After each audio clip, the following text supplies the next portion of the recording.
Buenas con todos, somos alumnos de la UNI, de la Facultad de Petróleo, y estamos para presentarles el desarrollo de algunos temas como dinámica circular, trabajo, energía y cantidad de movimiento. Los integrantes de este equipo son Pedro López, María Yamoca, Paul Kenaya y quien les habla, Neil Aguilar. Comenzamos. Siguiente, por favor. En anteriores informes hemos aplicado las leyes de Newton en movimientos estrictamente lineales, ya sea en movimientos horizontales o planos inclinados. Pero en la siguiente lección trataremos de ampliar el campo de acción de las leyes de Newton al movimiento circular, así como también hablaremos sobre algunos movimientos que son difíciles de describir directamente por estas leyes, y es por eso que estudiaremos diversos métodos alternativos para analizar estos movimientos, mediante dos conceptos científicos, como son la energía y el trabajo. A diferencia de la fuerza, que es una magnitud vectorial, energía y trabajo son magnitudes físicas escalares, asociadas a las partículas y a los sistemas de partículas. Como veremos en breve, estos nuevos conceptos nos proporcionan potentes métodos para resolver una mayor variedad de nuevos problemas. Le doy el pase a mi compañera María Yamoca. Gracias por el pase, compañero. Bueno, en este presente informe, los objetivos que tendremos en cuenta son explicar la teoría sobre dinámica circular, el trabajo, la energía cinética, cantidad e impulso para el mejor entendimiento del alumnado. Determinaremos el trabajo realizado por una fuerza constante sobre un objeto en movimiento rectilíneo. Determinaremos la variación de la energía cinética. Verificaremos el teorema del trabajo y energía. También tendremos como función comprender los conceptos de impulso y cantidad de movimiento, señalando ejemplos de estas magnitudes con las unidades apropiadas. Todo esto lo veremos a lo largo del presente proyecto. Le doy pase a mi compañero que iniciará con la exposición. Gracias por el pase y comenzamos con dinámica circular. Como recordaremos, los móviles que describen circunferencias o arcos de circunferencia están acelerados hacia el centro de la circunferencia, y esa aceleración la denominamos aceleración centrípeta, que se puede calcular en base a diferentes parámetros cinemáticos, como ahí lo pueden ver en la fórmula de arriba. Y acá viene el concepto fundamental. Si en esta situación aplicamos el segundo principio de la dinámica, la segunda ley de Newton, escribiremos que la sumatoria de fuerzas va a ser igual a la masa por la aceleración centrípeta. Como esta ley nos muestra una igualdad vectorial, debemos concluir que la sumatoria de las fuerzas también apunta hacia el centro de la circunferencia. O sea, la sumatoria de fuerzas que vendría a ser la resultante es centrípeta. Y recíprocamente, si sobre un cuerpo actúan fuerzas cuya resultante apunta permanentemente hacia un punto, ese cuerpo tendrá una aceleración centrípeta y se moverá con un MCU. Siguiente diapositiva, por favor. Ahí en el gráfico podemos ver que la fuerza neta que actúa sobre el móvil mientras se mueve sobre una trayectoria circular y a velocidad angular constante debe necesariamente apuntar hacia el centro de la circunferencia. Entonces esa resultante R es centrípeta. Por lo tanto, cero no centrípeto es una característica de tipo geométrico y significa que apunta permanentemente hacia un punto. En este caso es el centro de la circunferencia. Siguiente, por favor. Para los movimientos circulares no uniformes y curvilíneos, tenemos que cuando un cuerpo avanza sobre una trayectoria circular, variando no solo la dirección, sino también el módulo de la velocidad, su movimiento ya no será uniforme, y la aceleración no apuntará al centro de giro, sino un poco inclinado, hacia donde se produce el aumento de velocidad. En esos casos es conveniente descomponer la aceleración en dos direcciones, una centrípeta que es normal a la trayectoria y otra tangencial a la trayectoria, como en el gráfico. En la aceleración tenemos que la componente centrípeta describe el cambio de dirección, mientras la componente tangencial describe el cambio de rapidez. La aceleración verdadera A tendrá entonces la misma dirección y sentido que la resultante de las fuerzas que actúan sobre el cuerpo. Una conclusión interesante de lo que antecede es que la aceleración de un cuerpo siempre apunta hacia el lado interno de la curva que recorre. Y ahora le doy el pase a mi compañero Pedro. Muchas gracias por el pase, compañero. Ahora voy a hablar un poco de lo que vendría a ser el trabajo.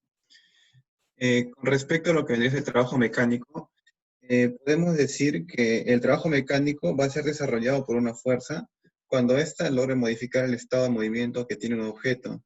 El trabajo mecánico equivale, por tanto, a la energía que vamos a necesitar para poder mover un objeto en cuestión. Si bien es cierto, también podemos entender que como el efecto de una fuerza acumulado en la trayectoria de la partícula. Por la definición del trabajo, podremos decir que se define como la diferencial del trabajo igual a la fuerza por su diferencial de posición. De igual manera, se puede expresar como diferencial de trabajo igual a la fuerza por su diferencial de posición multiplicado por el coseno del ángulo que forma la fuerza con el desplazamiento. Ahora, a partir de la definición, si nosotros integramos, vamos a lograr obtener que el trabajo que que realiza la partícula de 1 a 2 es igual al integral desde R sub 1 hasta R sub 2 de la fuerza por su diferencial de posición. Tenemos que tener también en cuenta los signos respecto al trabajo mecánico. ¿Qué pasa cuando la fuerza forma un ángulo menor a 90 grados con el vector de desplazamiento? El trabajo vendría a ser positivo. ¿Qué pasa cuando la fuerza forma un ángulo mayor a 90 grados con la posición, con el vector de desplazamiento? El trabajo de la fuerza realizado vendría a ser negativo. Ahora, ¿qué pasa cuando la fuerza forma un ángulo de 90 grados con el vector de desplazamiento? El trabajo realizado vendría a ser cero. ¿Y esto de dónde sale, no? Sale de la definición, la cual ya la explicamos ya. Ahora, el trabajo y principio de superposición. Cuando sobre un cuerpo, por ejemplo, actúan varias fuerzas, la acción de cada una de ellas es independiente y podemos calcular el resto del efecto total de ellas mediante una suma vectorial de las mismas. Por ejemplo, la fuerza resultante que nos indica el efecto neto de las fuerzas sobre el cuerpo. Como se puede apreciar ahí, vendría a ser la sumatoria de fuerzas, desde F1 hasta Fn. Esas serían todas las fuerzas las cuales se aplican sobre el objeto. Si nosotros multiplicamos por una diferencial de R, la cual vendría a ser constante, integramos todo eso, nos vendría a dar el trabajo. Trabajo 1, trabajo 2, hasta trabajo n. El trabajo realizado por cada fuerza. De igual manera, podríamos decir que un caso particular vendría a ser cuando el trabajo de la fuerza es constante. De la definición tenemos que el trabajo realizado de 1 a 2 es igual al integral de la fuerza por el diferencial de posición. Al ser la fuerza constante, puede salir del integral y nos quedaría una diferencial de R, la cual vendría a ser la diferencia de R, R sub 2 menos R sub 1. Bueno, el trabajo del peso es un ejemplo de este caso, por ejemplo. Ahora voy a hacer el paso a mi compañero Yamoka, quien les va a hablar un poco acerca de lo que vendría a ser energía. Gracias por el pase, compañero. Veremos lo que es energía como lo ha dicho mi amigo. Siguiente, por favor, mi compañero. Ya. Veremos energía cinética. Supongamos que tenemos una fuerza F, que es la resultante de las fuerzas que actúan sobre una partícula de masa m.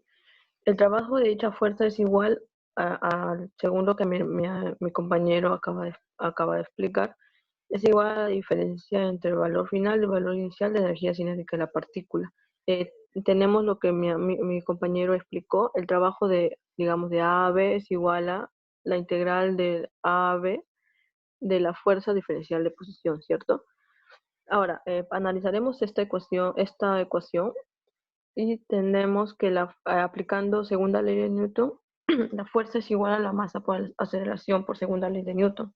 Luego, eh, la componente de la aceleración es igual a la diferencial, a la derivada respecto del módulo de velocidad sobre el tiempo, sobre diferencial de tiempo. Y tenemos lo que encontramos aquí. Ahora, intercambiando la derivada de la velocidad por la derivada de posición, tenemos que la derivada de posición en función del diferencial de tiempo es igual a la velocidad. Entonces llegaríamos a la integral de A a B de la masa por el módulo de velocidad por diferencial de velocidad, que sería el módulo. Ya, ahora, integrando tendríamos un medio de la masa por velocidad al cuadrado de A a B. Aplicando integral, tendríamos un medio de la masa de B al cuadrado de velocidad de B al cuadrado menos un medio de la masa velocidad en la posición A al cuadrado. ¿Qué se observa? Se observa una medida para el trabajo realizado sobre la partícula. expresada en función de la variación de la magnitud, que esta magnitud es un medio de la masa por velocidad al cuadrado. Esta magnitud que observamos se define como la energía cinética de la partícula. Entonces tendríamos que la energía cinética es igual a un medio de la masa por la velocidad al cuadrado. Ahora, siguiente, por favor. Ahora, ya. Veremos el teorema del trabajo y la energía que deriva de lo que acabamos de observar, de lo que acabamos de analizar. El trabajo total realizado sobre un objeto para desplazarlo de una posición A otra B es igual al cambio de energía cinética del objeto. Esto es lo que logramos concluir de lo que analizamos. Ahora, de aquí llamamos al teorema general que se cumple para todo tipo de fuerzas, llamamos a este teorema, lo cual representa que el trabajo es igual a la variación de la energía cinética, que sería igual a la energía cinética del punto final menos energía cinética del punto inicial de donde está, de la partícula. Analizando esto, veremos que si el trabajo es positivo, la velocidad aumenta, y si el trabajo es negativo, o sea, menor que cero, la velocidad disminuye por la energía cinética. El siguiente, por favor. Ahora veremos lo que son fuerzas conservativas. Recordar que un sistema o el concepto de sistema conservativo es el trabajo no depende de la trayectoria, solo depende de las posiciones inicial y final del objeto. Ahora, energía potencial. Es un trabajo realizado por ciertas fuerzas conservativas. Puede obtenerse a partir de la variación de otra forma de energía, que es la potencial en este caso, que depende de la posición del objeto o de la configuración del sistema. Supongamos la fuerza de gravedad. Y aquí, para poder analizar y puedan observar bien las fuerzas conservativas. Y calculemos el trabajo realizado solo por esta fuerza, que sería la magnitud, masa por gravedad, el peso, al mover un objeto a lo largo de estos dos caminos diferentes que unan el punto inicial A y el final B. Analizando por el camino A, de A hasta B, por el plano inclinado, tendríamos el trabajo de la fuerza es igual a masa por gravedad por altura, analizándolo. Camino 2, igual, llegar de A hasta B pasando por C. Primero analizamos el trabajo de A a C, luego de C a B, que sería 0 por la misma altura, porque está en el mismo nivel. A lo que llegaremos que el trabajo de A a C B es masa por gravedad por altura. Se observa que el trabajo es el mismo. Se puede probar que aunque elijamos otro camino, el trabajo solo depende de la diferencia de altura de H entre A y B. Ahora damos unos ejemplos. Una fuerza conservativa sería la gravedad. Siguiente, por favor. Una fuerza conservativa sería un ejemplo, es gravitatoria, elástica, electrostática. Se mantienen según cumplen la función lo que acabamos de analizar. Ahora, ejemplo de fuerza no conservativa, rozamiento. El trabajo depende de la longitud de la trayectoria, eso veremos más adelante. Para cualquier fuerza conservativa definimos la energía potencial como aquella magnitud cuya variación de un punto A otro B cambia de signo. Da el trabajo realizado por la fuerza entre esos dos puntos. Veremos. El trabajo de A a B es igual a integral de A a B de la fuerza por diferencial, según lo que mi compañero explicó. Esto es igual a menos variación de energía potencial, que sería igual a energía potencial de B menos energía potencial de A, todo por menos. Ahora, esto no tiene sentido hablar de energía potencial para fuerzas no conservativas. Ahora, existe una energía potencial asociada a cada fuerza conservativa. Tendremos energía potencial gravitatoria, que analizando en la fuerza es igual a menos masa por gravedad por vectores. El trabajo de A a B es igual a integral de A a B de la fuerza por diferencial de la posición. Analizándolo llegaremos a masa por gravedad, menos integral de A a B, masa por gravedad diferencial de Y. Analizando esto, tendríamos que trabajo de A a B es igual a lo que observamos, que sería masa por gravedad por altura que tendríamos. Siguiente, energía potencial elástica.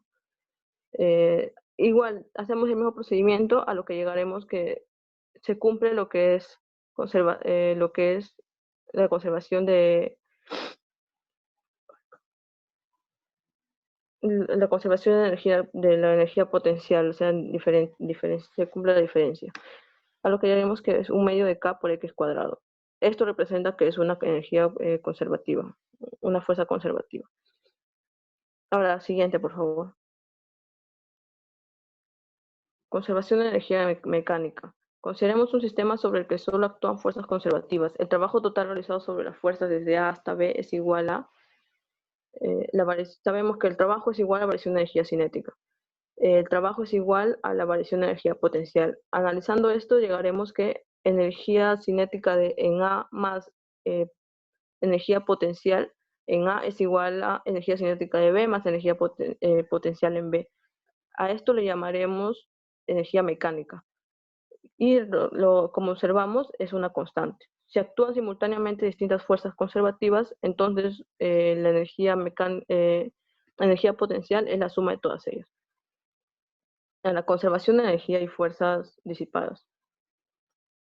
En los sistemas físicos reales suelen actuar tanto fuerzas conservativas como no conservativas. Lo que vimos anteriormente solamente era un caso al no actuar fuerzas no conservativas. Entonces la energía mecánica no se conserva.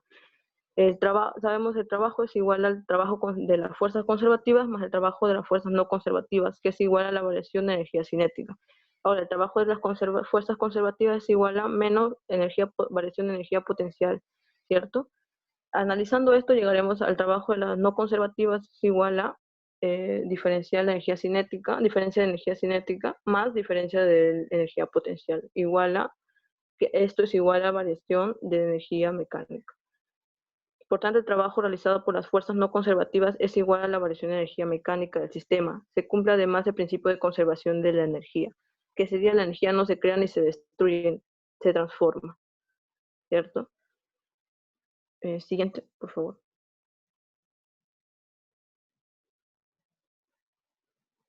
Veremos lo que es potencia y rendimiento. Es definida como la razón a la cual el trabajo es realizado.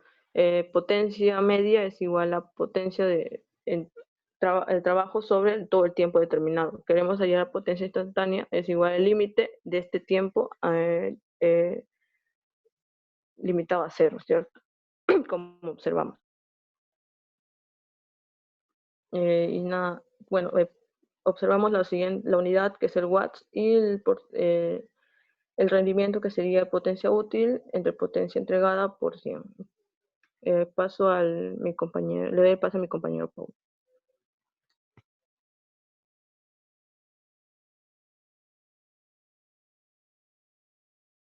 Siguiente, por favor.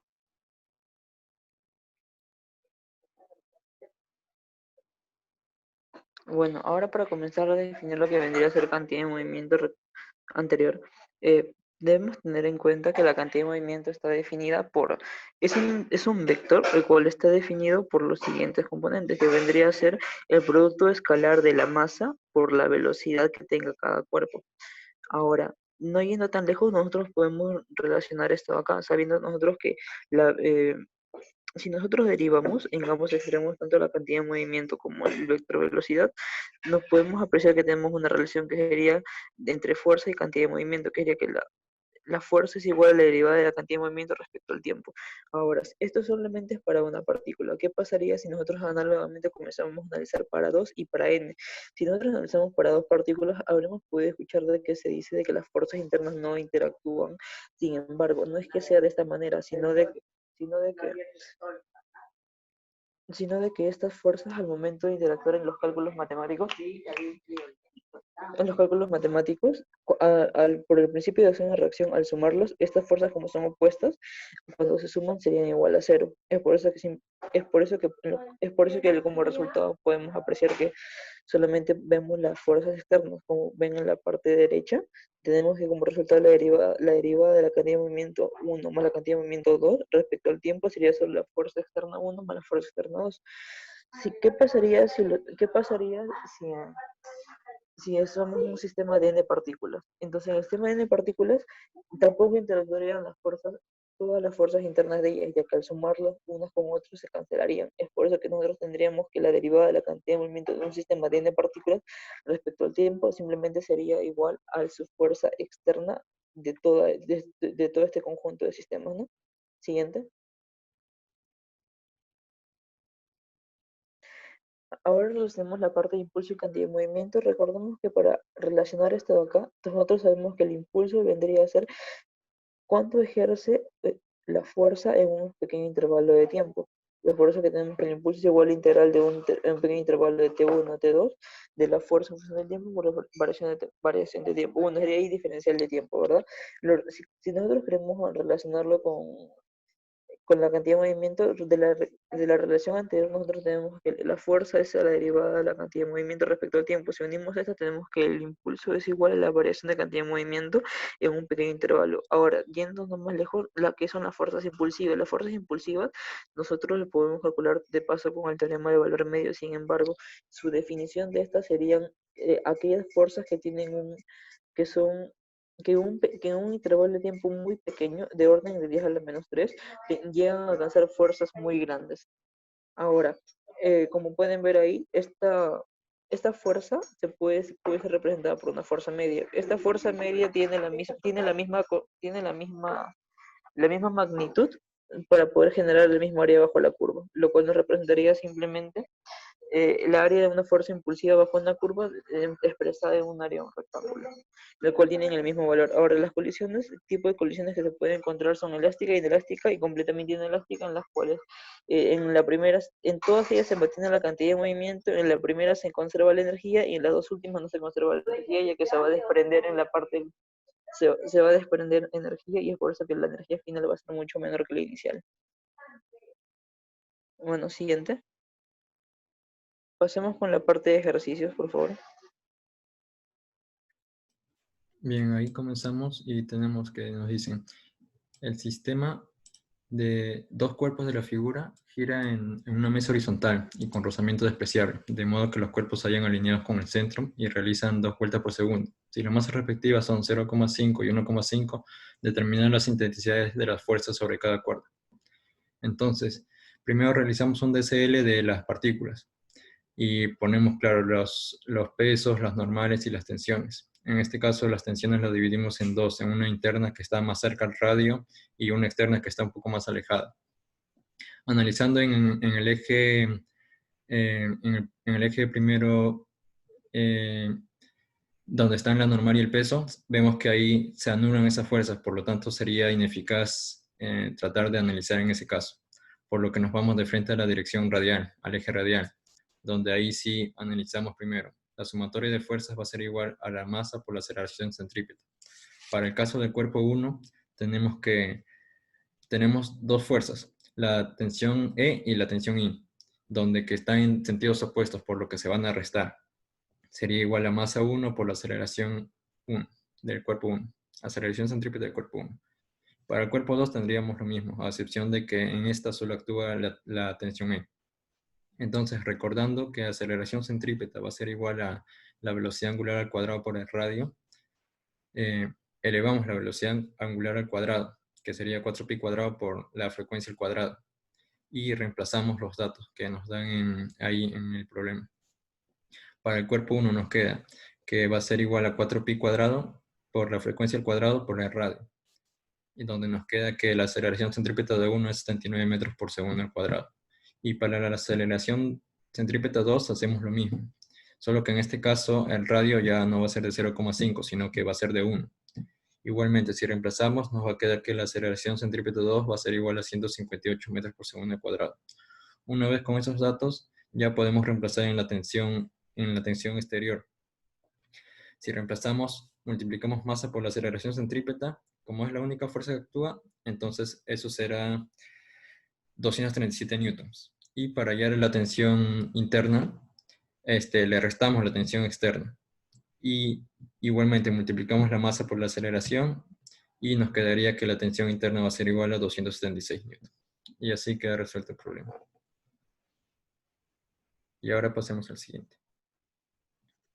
En este problema nos hablan de un vehículo espacial de 2.800 kilogramos e inicialmente está en reposo, nos dicen, y va a caer verticalmente desde una altura de 3.300 kilómetros por arriba de la superficie terrestre. Nos piden determine cuánto trabajo realiza la fuerza de gravedad al llevar al vehículo a la superficie terrestre. Sabemos que por gravitación universal, que la fuerza sobre un objeto está dada por la ley de Newton, la cual vendría a ser fuerza igual a G por el producto de masa sobre el radio al cuadrado. De igual manera podemos poner ponerlo de forma vectorial, con la dirección y el sentido. Podemos poner que el trabajo vendría a ser igual al integral de la fuerza por la diferencial de la posición, y reemplazando tendríamos que sería menos la integral desde el radio exterior de la Tierra, que vendría a ser desde ese punto hasta el radio, más 3.300, desde el cual vamos a lanzar el cuerpo, multiplicado por la gravedad, por el producto de masas, sobre el radio al cuadrado por su dirección, ¿no? Y simplemente eso nos quedaría operar, la cual vendría a ser una constante, y nos quedaría solamente integrar lo que vendría a ser el radio.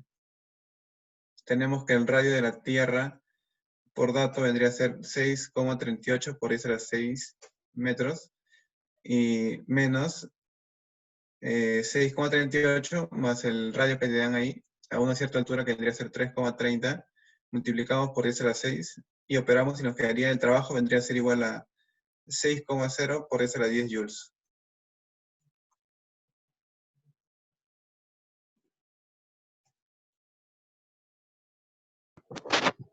Ahora, en esta pregunta nos dicen, en la figura adjunta se muestra un bloque de masa 2.5 kilogramos que se desliza sobre un piso horizontal rugoso y choca enfrente con un resorte de contacto de elasticidad K igual a 320. Cuando el bloque se detiene, ha comprimido el resorte 7.5 centímetros. El coeficiente de fricción cinética entre el bloque y piso es de 0,25. Cuando el bloque está en contacto con el resorte y es llevado hasta el reposo. Nos piden ciertas preguntas que vamos a analizar. Siguiente, ya. La pregunta A dice, haga el DCL de la masa y diga si el sistema es conservativo.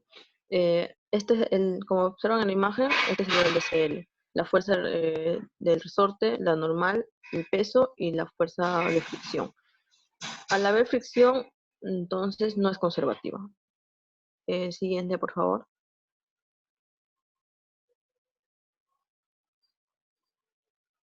La pregunta B, nos dicen plantea la ecuación del trabajo y la energía cinética para el bloque. Si no consideramos la pérdida de fricción, la variación de energía cinética del sistema es igual al trabajo realizado por el sistema. Entonces tendríamos energía cinética es igual a un medio de la masa por velocidad al cuadrado menos velocidad inicial al cuadrado, ¿cierto? El trabajo es igual a menos fuerza por variación de posición, igual a menos integral de fuerza por diferencial de posición, lo que tendrías trabajo de no conservativo es igual a menos fuerza de fricción por trabajo de posición. Ahora la C, nos piden determinar el trabajo realizado por la fuerza de resorte en joules. El trabajo es igual a menos fuerza por variación de posición de la fricción, ¿cierto? Ay, disculpen. Es igual a menos integral de la fuerza por diferencial de X, de la posición. Igual a menos integral de K por X, diferencial de X. Igual a menos un medio de K por X cuadrado de posición inicial a posición final. Resolviendo esto, aplicando los valores respectivos, llegaremos a menos 0,9 joules. Este sería el trabajo realizado por la fuerza de resorte en joules. Ahora D. Nos piden determinar el aumento de energía térmica que se produce por rozamiento del sistema en calorías.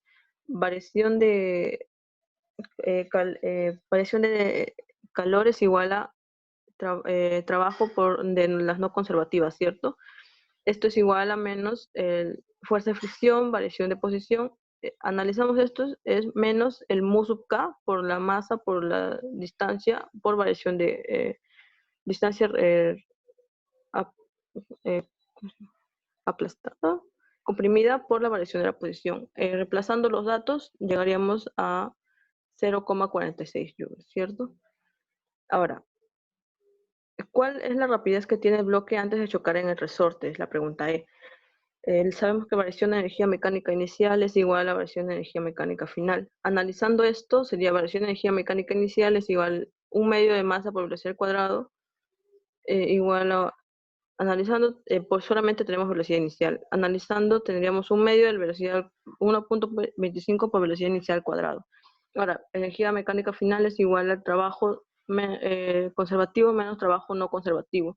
Reemplazando valores tendríamos 0,9 menos 0,46, a lo que nos llevaría a 1.36.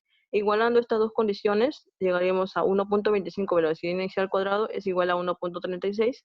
Reemplazando, tendríamos velocidad inicial es igual a 1.04 metros por segundo. Siguiente. Siguiente.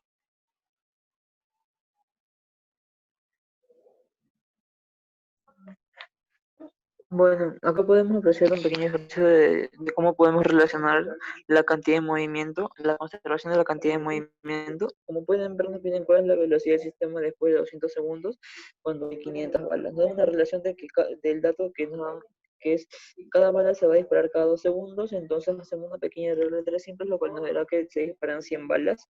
En donde datos que la masa de la bala vale 2 gramos, la masa de la plataforma vale 1 kilogramo y la velocidad de la bala respecto a la plataforma sería 40 metros por segundo. Con esto nosotros podemos hacer un pequeño análisis en cada gráfica para hacer una pequeña inducción. Nosotros sabemos que el sistema inicial tiene una cantidad de movimiento inicial igual a 0 y esta cantidad de movimiento igual a 0 lo relacionamos con el primero. Como podemos ver ahí, tenemos que la masa del sistema sería 5000 por m, que es la masa de cada bolita más la masa de la plataforma. Entonces, en la siguiente hacemos unos pequeños cálculos para así poder ver la relación entre ellos, con lo cual nosotros vemos que la velocidad del sistema 1, que es su velocidad de retroceso, sería el valor obtenido ahí, que sería menos la masa por velocidad relativa de la bala respecto a la plataforma sobre la masa total del sistema.